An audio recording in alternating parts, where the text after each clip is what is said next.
Hey everybody, how you doing? This is Barry, that Goat Metal Show. How's everything going? All right. Hey, we got some stuff to talk about. We do have some stuff to talk about. I mean, it's been a while since I did a video. I want to, just thank everybody. I mean, I've been really busy on my other channel. The Sith Lord is a metalhead. I am a massive geek. I just seem to get a lot more in tune with what's going on in the geek culture because I am a huge Star Wars fan. So please forgive me. Not that I don't love my metal. I listen. I'm there when I'm doing my stuff. I'm still listening to metal every day. All right. First and foremost, okay. Let's just get something out of the way as far as what's been coming out. One of the main things I want to thank my brother, my drummer, Frank Lasco. I was gonna pick it up, but he comes and he surprises me, and he got me the new Cannibal Corpse CD, and this CD is look at this, the artwork. I mean, look, as much as people still want to do all this downloading and putting everything digital, nothing feels right than just having something like this in your hands. I mean, the book itself is crazy. Look at the book. Look at that. That is amazing. It's just look at the glory. Look at these guys. It's what you want. You want the lyrics. You want the weird artwork. It just looks crazy. You want all that. Look, this is amazing. And this, I don't know. I might be going off on a limb. And I've been a Cannibal Corpse fan for a while. I mean, I was still kind of I'm one of those iffy that the Chris Barnes era a fan still, even though it's already been I don't know how many years since Chris Barnes has been out of Cannibal Corpse, but I was still one of those I guess people who still I think still felt Chris Barnes' vocals would have fit more with the style that they had going on. No disrespect to you, George. I love your vocals too. I do. But I was, all those years, I think I still felt more to the Chris Barnes era of his voice. But like I said, I might be going off on a limb. I already heard, the first few tracks of this. I haven't got a really good chance to really sit down and listen to everything the way it's supposed to. But it's almost to me like this has got to be like the best album they've made. It could be. I could be far of a limb, but I mean, just from what I'm listening, how the music is being played, how the vocals are constructed with it, everything, and it just is like this album right here could be their Raining Blood.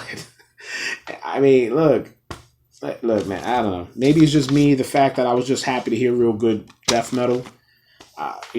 Pandemic got us all. I mean, there's a lot of good stuff that's been coming out of the pandemic. I'm just, I'm glad that there's, people, I guess, since they had their time to sit down and really concentrate on doing their music.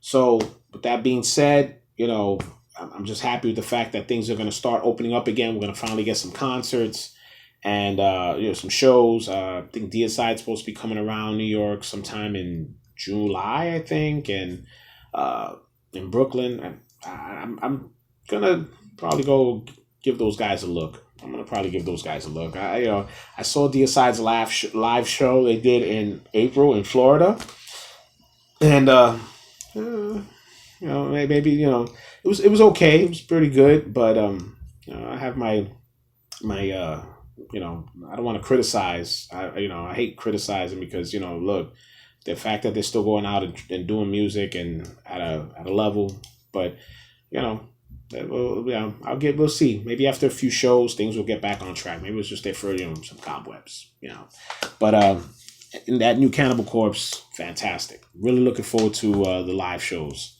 Also, I wanted to touch base, and I know this was very dear to my brother Frankie, who's a big. I mean, I love Iron Maiden.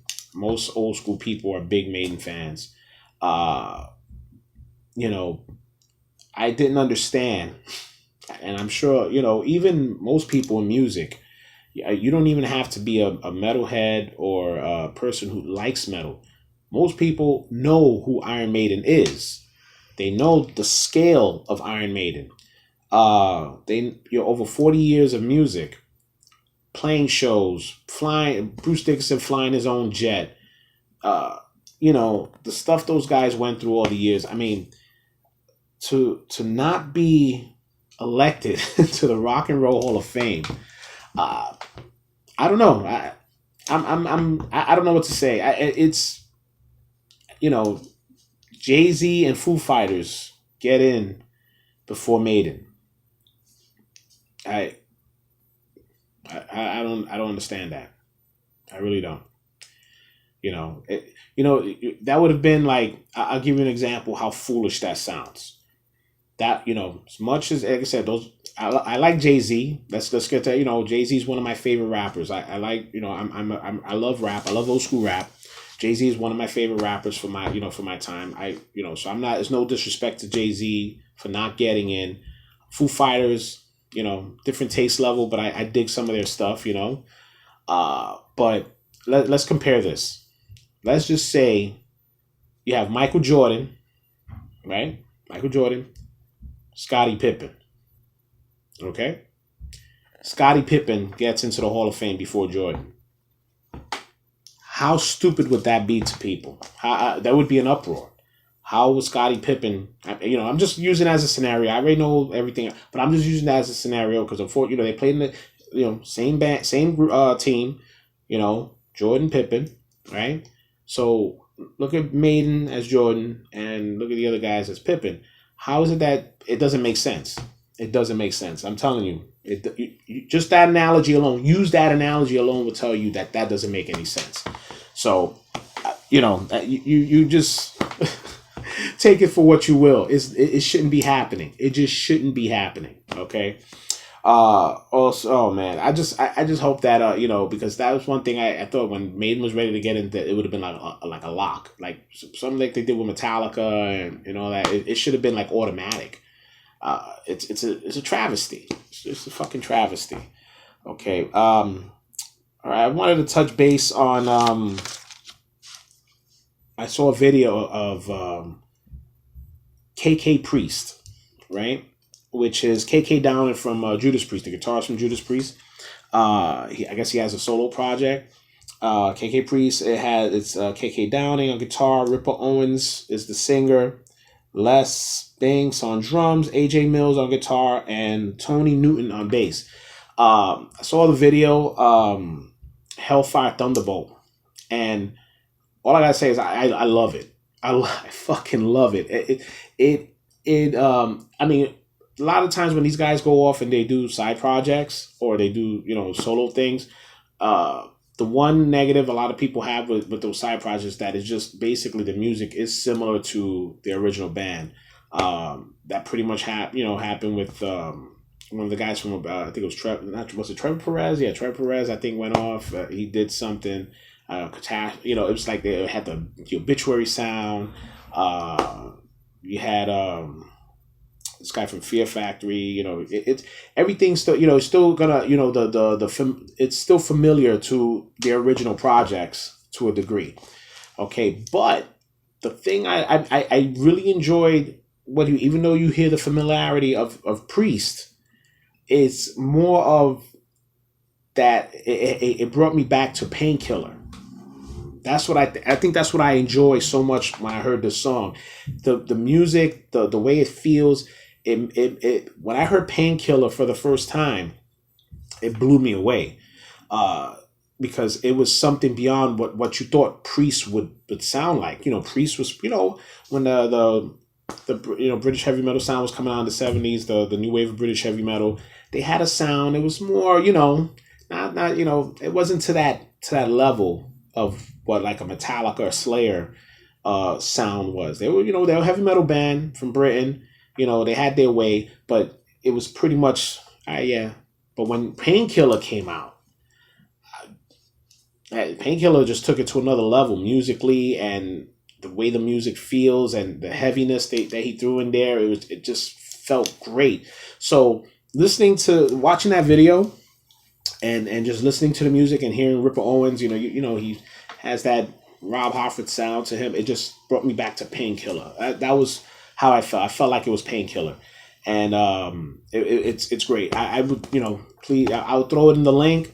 Give it a look, check it out, listen to it. You guys are not gonna. I'm telling you, you're gonna love it. You're gonna fucking love it.